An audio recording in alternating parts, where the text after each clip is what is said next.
Bonsoir à toutes et à tous, donc chronique numéro 138. Et donc dans cette chronique, je vais essayer d'avoir une approche un peu plus synthétique, disons un peu plus pragmatique et en évitant effectivement les bricolages de type propagandiste ou même de contours pouvant arranger mes croyances. Je vais essayer de rester dans l'objectif qui est de faire une analyse réelle euh, et comparative, je dirais, du capitalisme et du socialisme. Alors tout d'abord, pour planter le décor, qu'y a-t-il de commun entre le socialisme de type soviétique, le socialisme est-européen d'une façon plus globale, puisque l'on sait que de l'autre côté du rideau de fer, il y avait différentes versions du socialisme, selon bien entendu l'architecture de chaque peuple, bien que certains omettent de le préciser, et également le socialisme chinois, ou encore un socialisme tout à fait particulier que fut le socialisme yougoslave. Alors, rentrons dans le vif du sujet. Tous ces socialismes, dont le dernier, le chinois, qui est encore vivant, et je dirais même en devenir, puisque prévu jusqu'en 2049 par Xi Jinping, alors effectivement, ces socialismes qui ont perduré jusqu'à, je dirais, la fin des années 80, pour, je dirais, au niveau des dates, pour définir, je dirais, dans sa fin définitive. Alors de même, quelles sont les homologies entre le capitalisme marchand et commercial du XVe siècle, dont je fais ô combien la différence avec le capitalisme, je dirais, actuel, et bien entendu le capitalisme productif et industriel, ce que certains appellent d'une façon peut-être un peu caricaturale le capitalisme entrepreneurial, qui s'est affirmé, je dirais, à partir du XIXe siècle, pour synthétiser. Et j'en arrive au capitalisme contemporain, qualifié entre autres de capitalisme mondial, financiarisé, spéculatif pour certains, de financier ou encore de post-industriel. Alors, je dirais que le simple énoncé de ces interrogations indique que, soyons clairs, toute comparaison entre capitalisme et socialisme exige, et j'insiste là-dessus, au préalable une conception unitaire.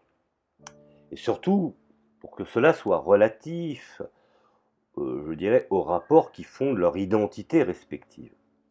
Or, ce que je constate, c'est que la difficulté de tenir un point de vue homogène sur le capitalisme et le socialisme est assez difficile. Chacun y va, je dirais, de sa doxa, en gommant effectivement au sein de sa propre croyance ce qui peut lui faire défaut, en mettant en avant ce qui finalement au fond, je dirais, le valorise, et je dirais, d'un côté, chacun d'entre eux désigne un concept, et donc un invariant théorique, puisque quand on parle de capitalisme et ou de socialisme, il faut au moins à minima en maîtriser, je dirais, les outils. Alors derrière l'apparente unité de chacun de ces concepts perce, je dirais, d'un côté, et non pas une réalité univoque, mais des expériences historiques et sociales hétérogènes qui, selon moi, se différencient dans le temps et l'espace. Marx avait bien défini justement le principe du mouvement. Alors, Il faut savoir que si les notions génériques de capitalisme et de socialisme renferment chacune des étapes historiques différenciées des réalités diverses, voire je dirais même contrastées, comment isoler des éléments qui permettent de les ramener respectivement, bien entendu, à un socle commun transhistorique. Et surtout, afin de fournir un début de réponse à une multitude d'interrogations. Alors, comment, finalement, fournir un début de réponse à ces interrogations et comment privilégier, finalement, au fond, un cadre d'analyse fondé sur la distinction entre des niveaux distincts d'appréhension du capitalisme et du socialisme. Je dirais même qu'une telle distinction est nécessaire si l'on entend, bien entendu, dissiper la polysémie qui se rattache aux deux notions de capitalisme et socialisme, définies bien entendu, entre autres, comme des modes de production.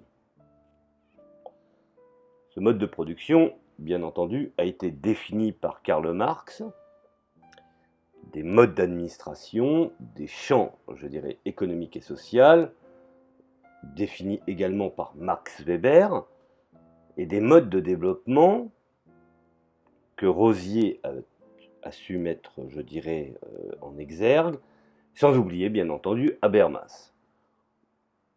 Alors, parlons par exemple du concept de ces deux principes, de ces deux outils dans des sociétés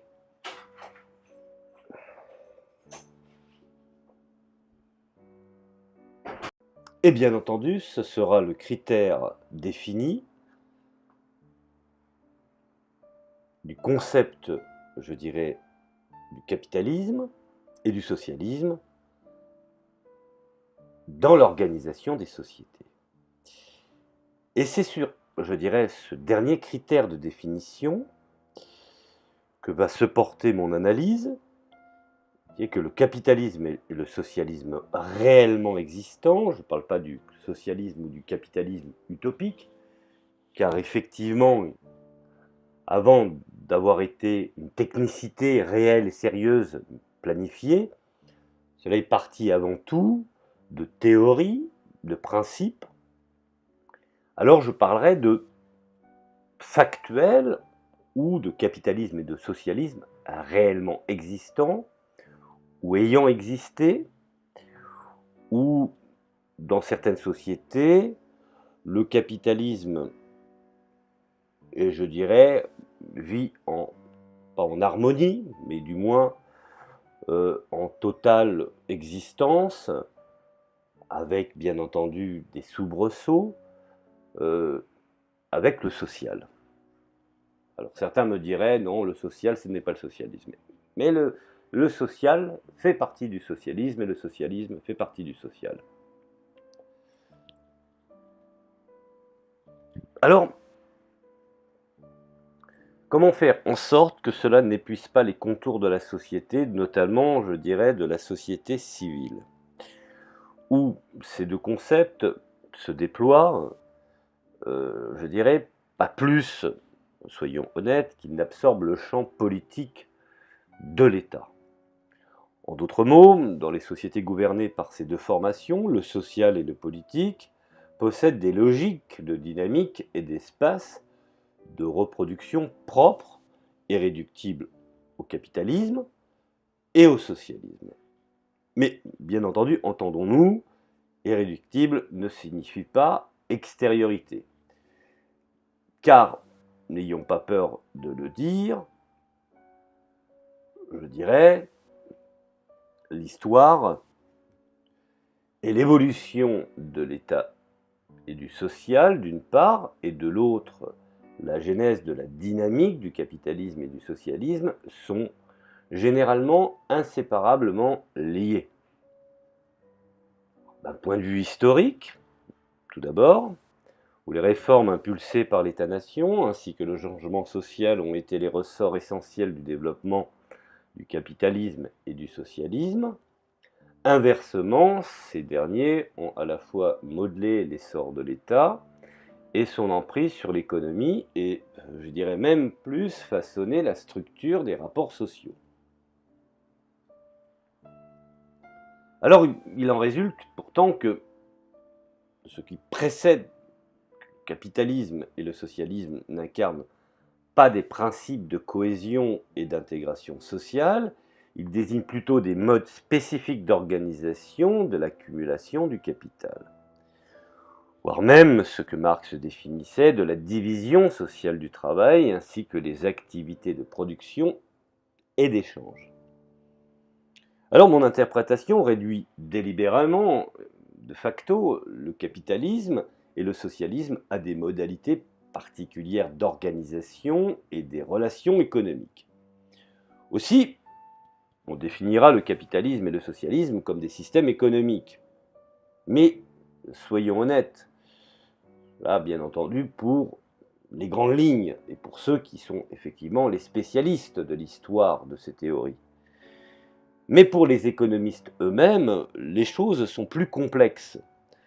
Car parfois nous avons des ultracapitalistes qui reconnaissent les analyses de Marx, et nous avons effectivement des marxistes qui reconnaissent effectivement, je dirais, le comportement prévu du capitalisme.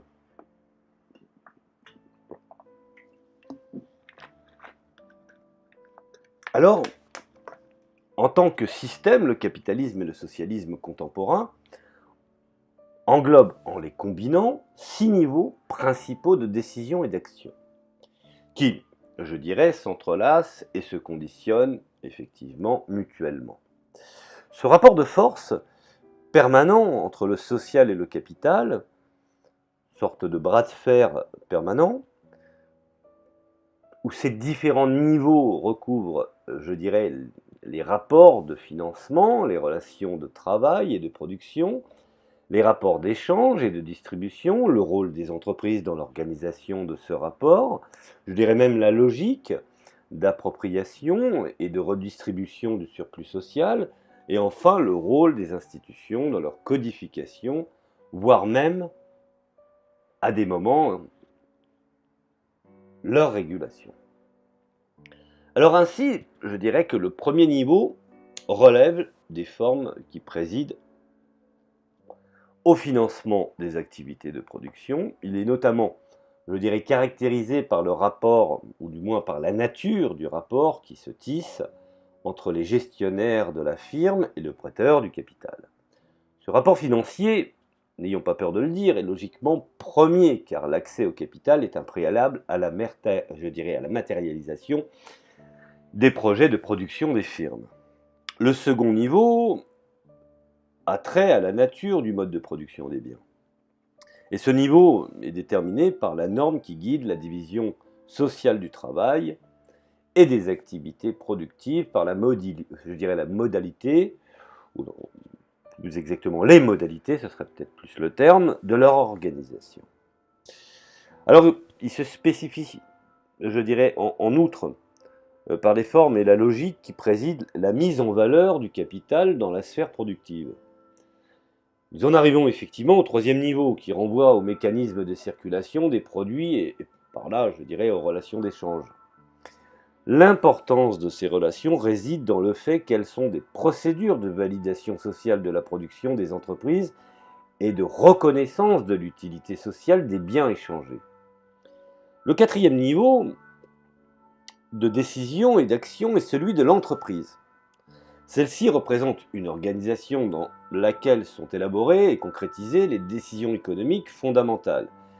Il s'agit, je dirais, notamment des décisions afférentes au financement des activités, voire même, n'ayons pas peur de le dire, à la valorisation du capital, voire même, de surplus ou de surcroît, à la division du travail, bref, à l'organisation de la production, à la commercialisation des biens et à l'appropriation du profit monétaire, donnant, in fine, je dirais, la redistribution du surplus des entreprises. Puisque nous sommes, dans ce cas d'espèce, je dirais, dans l'accumulation du capital. Alors, le cinquième, nous le considérons comme le niveau fondamental du capital que le socialisme, je dirais, voilà, il faut bien rester sur le fil de l'eau. Donc, le niveau fondamental tant du capitalisme que du socialisme. Il cristallise la matrice de chacun de ces systèmes. Il en est ainsi, bien entendu, car la survie et la reproduction des différents groupes sociaux dépend directement de leur droit à une fraction, je dirais, de richesse produite. Alors de surcroît, les modalités d'appropriation et de redistribution du surplus conditionnent directement les règles qui régissent le financement des activités, la production et la circulation des biens, la répartition également des revenus, l'accumulation du capital et partant, je dirais, les différenciations qui parcourent les sociétés contemporaines. Et le dernier niveau, enfin, je dirais le niveau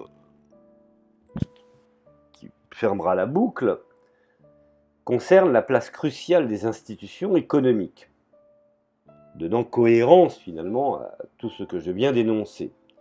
Et celle-ci désigne des entités édictant un ensemble de normes, de règles et de contraintes explicites et implicites destinées effectivement à établir les conditions, notamment juridiques, d'une façon factuelle, passant du théorique au pratique, et qui commandent la réalisation des décisions des agents impliqués dans les 5 niveaux précédents. Je dis bien les 5 niveaux d'action. Alors les institutions, en particulier l'État, forgent d'un côté des principes et des obligations relatives à l'organisation et à la régulation des relations de travail et de production, voire même des relations d'échange ou encore des rapports financiers. Je dirais même qu'en ce sens, elles sont immanentes je dirais, au champ économique. Alors pour légitimer le mode d'appropriation en place, elles préfèrent d'un côté, je dirais, les normes et les contraintes qu'elles véhiculent à leur propre extériorité à l'égard du champ économique. N'ayons pas peur de le dire, en d'autres termes, finalement au fond, à leur souveraineté. D'où l'ambivalence des institutions et des formes de médiation à la fois immanentes et transcendantes à l'économie. Au total, c'est leur interaction que, soudée par la logique d'appropriation et de redistribution, prévalent, et ces 6 niveaux de décision et d'action font système. Leur enchevêtrement, je dirais, n'exclut pas la possibilité de les hiérarchiser. Bien au contraire, une telle hiérarchisation ne peut être opérée qu'ex post, après bien entendu l'étude de chaque système historique et national, si l'on entend éviter l'écueil des déterminismes. C'est pourquoi j'analyse effectivement cette possibilité qu'il faut de toute manière, pour que ces 6 théories puissent, je dirais, être réelles et sérieuses, conserver le rôle de l'État.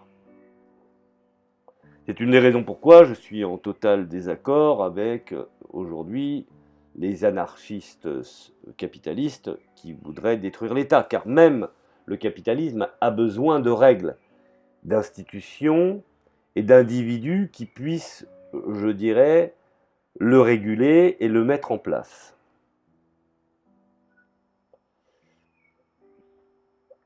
Alors,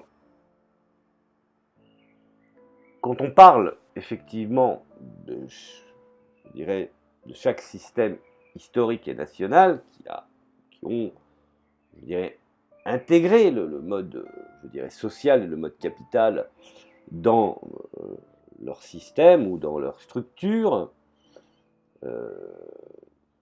effectivement, on peut regarder de fait que le rapport entre les différents niveaux exposés doit être pensé sur le mode de la codétermination.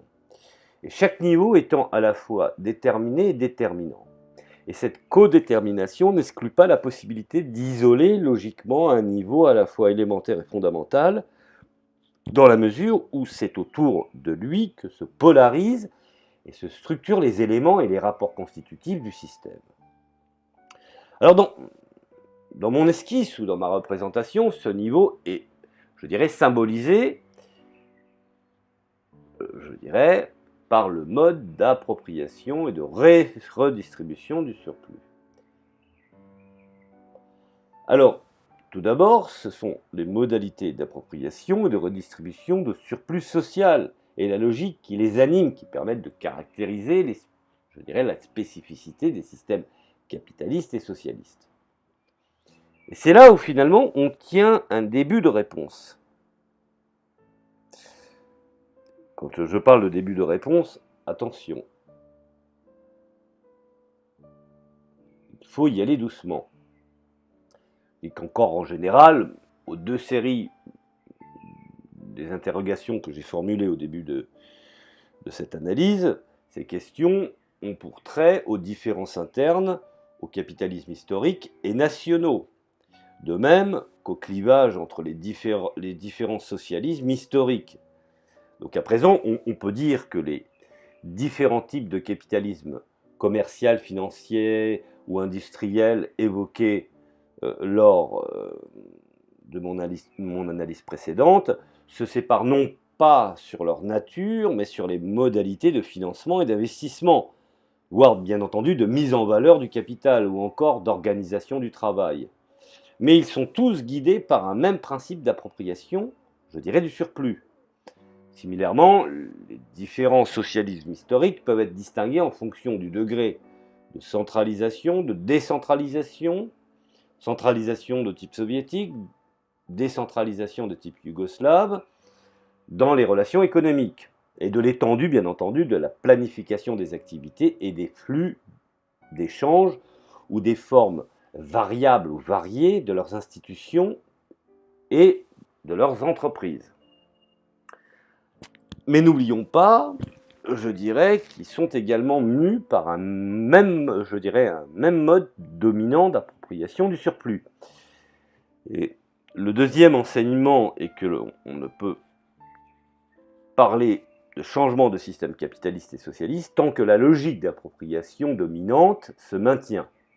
Et inversement, il y a changement de système à partir du moment où le mode d'appropriation dominant se lézarde pour faire place à un nouveau mode d'appropriation du surplus.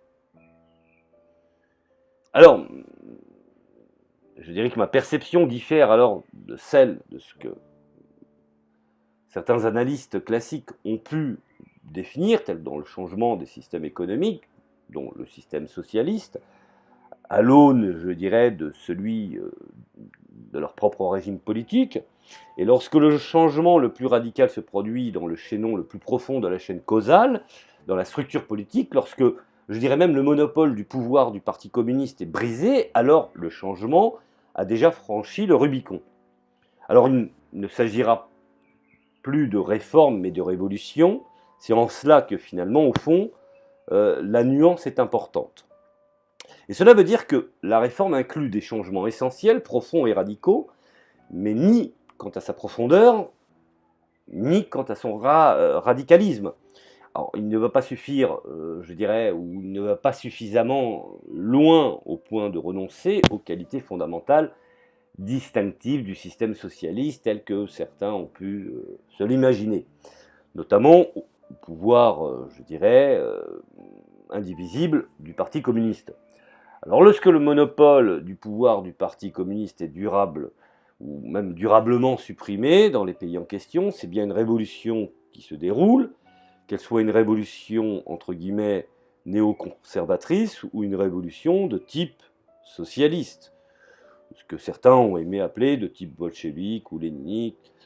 Tout dépend après sur quelle instance idéologique elle repose, et qui se déroule bien entendu dans ce cadre d'un pays où se passe, je dirais, d'une famille, d'un système à l'autre. Alors, vous voyez que les choses ne sont pas si simples que ça. Il est très facile d'être dans le slogan, dans la critique, mais tous les systèmes ont à un moment donné, qu'ils soient socialistes ou même de type capitaliste, ont à un moment donné pour leur salut utilisé l'idéologie adverse.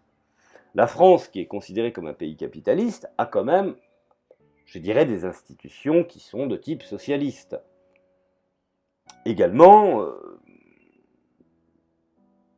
en Angleterre, au moment de la réforme Thatcher, l'Angleterre avait aussi une dynamique sociale. Comme, effectivement, alors les analyses sont pléthores concernant l'Union soviétique, qu'on pouvait considérer, pour certains, aujourd'hui la polémique est encore très importante dans les experts et chez les universitaires, concernant la nature du système économique de l'ex-Union soviétique, ex-URSS, où certains avancent par des théories qui sont tout à fait analysables, compréhensibles, et peut-être acceptables, d'une certaine forme de capitalisme d'État. La Chine aujourd'hui, avec son socialisme chinois, navigue entre ces deux théories. Donc vous voyez, finalement, au fond, les choses ne sont pas si simples que ça. Le monde, même si dans l'hystérie affective des individus qui voudraient prétendre que le socialisme est un monobloc et que le capitalisme est un monobloc, quand on y approche effectivement les mécanismes et la connaissance un petit peu, entre guillemets, j'utilise le terme de scientifique puisque je n'en ai pas d'autre, concernant les connaissances structurelles des théories socialistes et communistes, et bien entendu capitalistes, on comprend mieux dans sa réalité qu'il y a souvent des passerelles entre ces deux idéologies qu'on voudrait nous présenter comme oxymoriques. Donc voilà, je vous ai fait une petite analyse rapide pour répondre à certains qui effectivement vont vite à l'emporte-pièce et sont plus dans le slogan, voire dans la propagande, que dans une réalité factuelle, je dirais, scientifique et doctrinale. Je vous remercie de m'avoir écouté, je vous dis à la prochaine chronique.